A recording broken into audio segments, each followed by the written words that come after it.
Hello. After I finish speaking, Lieutenant Jeff Point's going to do a training on how to code some of our police reports, given the vagaries and challenges inherent in our Tiburon system. The purpose of my preliminary remarks is to draw your attention to the current controversy about our crime reporting data. A couple of points I want to make to you. There's a lot of audiences out there. We're in the middle of a political campaign. A lot of people are very interested in making political hay out of the police department right now. But you're the audience that counts to me. And so the 3 points I want to make to you are these. First and foremost, I believe in you. I believe that the work of the police department matters. I know how hard you've worked these past 4 years to reduce crime, fear, and disorder in this city. I've been to the community meetings and seen the appreciation of your efforts. I've been with you at outdoor roll calls and seen the community give you rounds of applause for being there to keep them safe. And we've tracked the crime numbers. You know, every day we go over those numbers with your district captains and with the operations captains and the detective captains. You know we have the weekly ComStats. You know we do our best to provide you with timely and accurate intelligence to affect our deployments and reduce crime based on that information. We don't need, nor would we ever consider, the manipulation of statistics to prove that you're effective. You are effective. You've done a good job. You've saved lives. At a 20-year average of 127 homicides a year in this city, in the last 4 years that average has been reduced to 85. Your work has mattered, and I stand behind it. Second point is the following.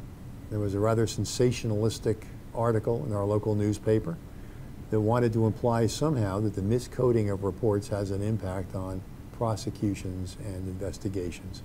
You know that's not true. Investigations we conduct are based on the narrative of your reports. No matter what is screwed up with a coding for UCR error does not affect the kinds of investigations that we participate in, that we complete, and that we refer to the DA's office. It's malicious to imply otherwise, but that's what we've come to expect from the local newspaper. Third point, I wish I didn't have to say this, but I feel I do. There never has been any effort on the part of your administration, my administration, to artificially change our crime data in an effort to prove that community-based, problem-oriented, data-driven strategies work. I mean, to me, it's ridiculous to suggest it. But again, it's a ridiculous time. There's an election campaign, and a lot of people see us as a way to negatively reflect on the city of Milwaukee and somehow affect the election. As far as I'm concerned, those are political reindeer games I don't want to play. I do know we've done our best to provide you the best and most accurate data we can. We have also identified a coding error that's been persistent over time. It appears that the same percentage error rate we've had these last couple of years existed for years before.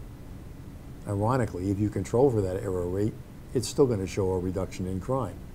It's ridiculous to compare 1 year where you know there's an error rate and pretend all previous years the data was perfect. The data's never been perfect.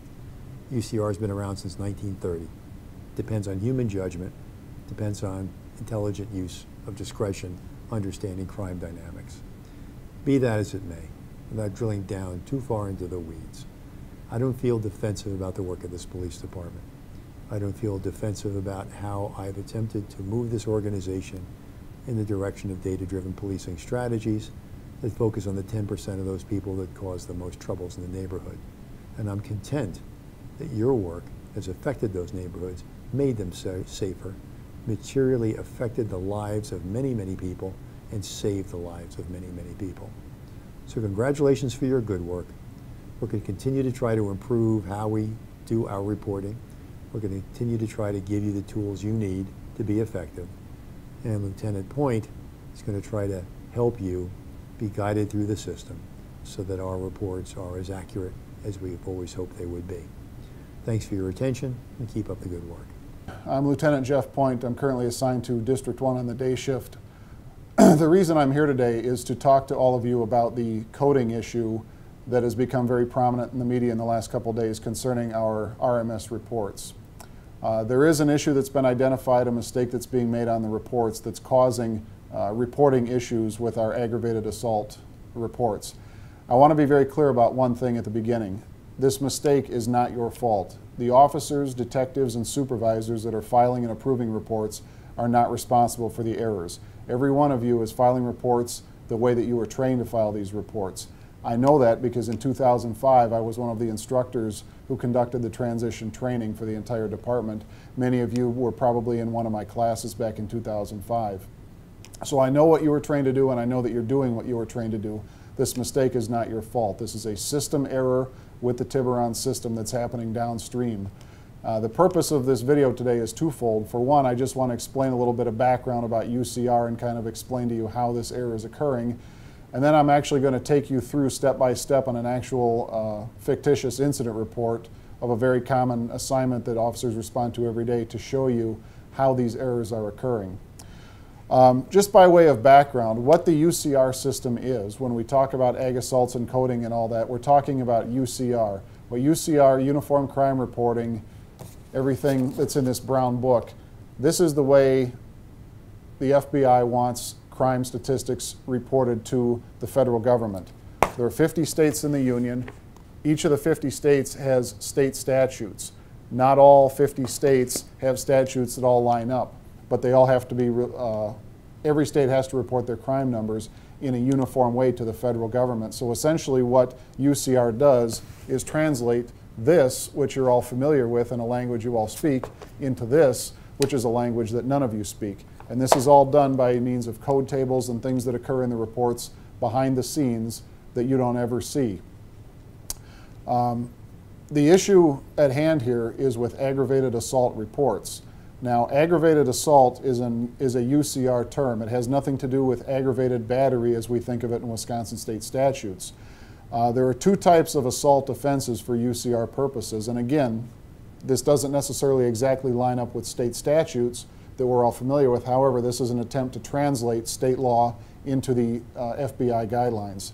There are two types of assaults, a simple assault and an aggravated assault. A simple assault is what we would tend to think of as a misdemeanor battery.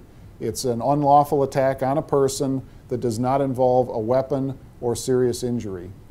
An aggravated assault is an unlawful attack on a person that does involve either the use of a weapon or serious injury. As a way to illustrate what I was just describing, I'm going to take you through a hypothetical but very common example of a report that you would file.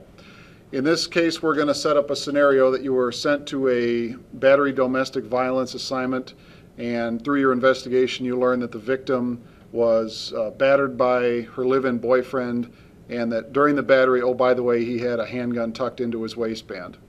So you're going to go back to the district and you're going to file a report, and I'm going to walk you through the steps. And I know this might get a little bit dry, but I want you to stay with me because you're going to see in a second exactly where the error is occurring and why it's not your fault. You start out by filling out the report there. Under your offense, we know it's a battery, so we start with 940.19. We select the battery.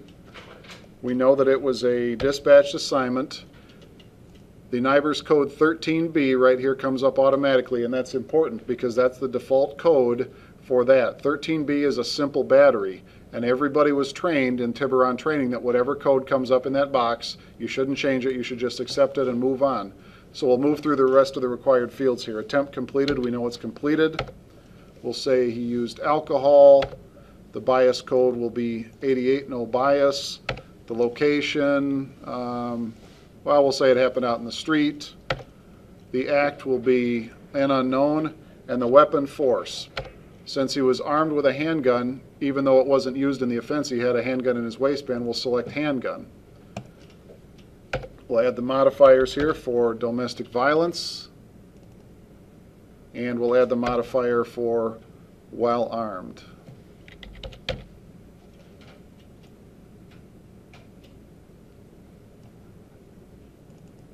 Okay, you've just now completed the offense tab, doing exactly what you were trained to do. You'd go on and complete the rest of the tabs, the persons tab, your narrative, etc., etc. However, what you've just seen is exactly where the problem occurs because, as you recall, by the definition of an aggravated assault for FBI purposes, any assault involving a weapon has to be an aggravated assault. We filed this properly as a misdemeanor battery, but we put the weapon code in for handgun. We added the proper modifiers, domestic violence and while armed, and the report will go through, the supervisor will approve it, and nobody will see anything wrong with this report. However, once it gets into the back end, the software that crunches the numbers prior to sending it to the state and the FBI says, wait a minute, you can't have a 13B simple assault and have a weapon code of 12, which means a handgun, because if there's a handgun, it has to be an aggravated assault. What you've seen right there is the essence of the coding issue that was the subject of the Journal-Sentinel story from a couple of days ago. Because what happens is in the back end of the system, because you can't have a simple assault, it's just assumed the system will change this code to reflect some value other than a handgun, because the system won't accept a 13B with a weapon of a handgun or a knife or any other type of weapon. And that's where the error is occurring. Again, this is not your fault. You're doing exactly what you were trained to do when you went through RMS transition training. So, in conclusion, I just want you to know, again, the mistakes that were made on these reports, the coding errors, are not your fault. You are doing what you were trained to do, and we want you to continue doing what you were trained to do and what you have been doing. Additional training will be forthcoming on these issues. In addition to that, the Central Records Division is now the final authority. They've been given additional training, additional authority, and they will now be the final arbitrator as to what classification all crimes will be filed under, and they will have that responsibility.